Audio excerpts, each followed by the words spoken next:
Gas cylinder ధర 1200 దాటిందా? Book చేస్తే 10 రోజుల దాకా కూడా రావటం లేదా? అయితే నెల్లూరుకు చెందిన ఈ వ్యక్తిని చూడండి. ప్రపంచమంతా గ్యాస్ కష్టాల్లో ఉంటే ఈయన మాత్రం గత 42 ఏళ్లుగా ఒక్క రూపాయి ఖర్చు లేకుండా ఫ్రీగా వంట గ్యాస్ వాడుతున్నారు. నెల్లూరుకు చెందిన వెంకటకృష్ణారెడ్డి గారు 1984లో తన ఇంట్లో ఒక గోబర్ గ్యాస్ ప్లాంట్ను ఏర్పాటు చేసుకున్నారు. అప్పట్లో ఎన్టీఆర్ గారు ఇచ్చిన పిలుపుతో మొదలైన ఈ ప్రయాణం నేటికి ఆగలేదు. కేవలం 2 గేదెల పేడ ఉంటే చాలు, ఓ రోజంతా వంట చేసుకోవడానికి సరిపడా గ్యాస్ తయారవుతుంది. ఇరాన్ ఇజ్రాయెల్ యుద్ధం వల్ల గ్యాస్ ధరలు పెరిగినా, సప్లై ఆగిపోయినా ఈయన వంటింట్లో మాత్రం మంట ఆరలేదు.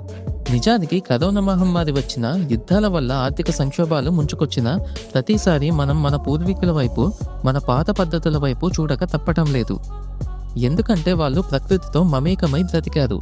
ప్రకృతిని మనం కాపాడితే ఆ ప్రకృతి మనల్ని ఏ కష్టకాలంలోనైనా కాపాడుతుందని ఈ నెల్లూరు రైతు నిరూపిస్తున్నారు.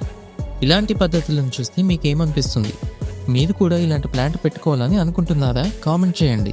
ఇలాంటి ఇంట్రెస్టింగ్ ఫ్యాక్ట్స్ కోసం మన ఛానల్ని సబ్స్క్రైబ్ చేయండి. Thank you. జై హింద్.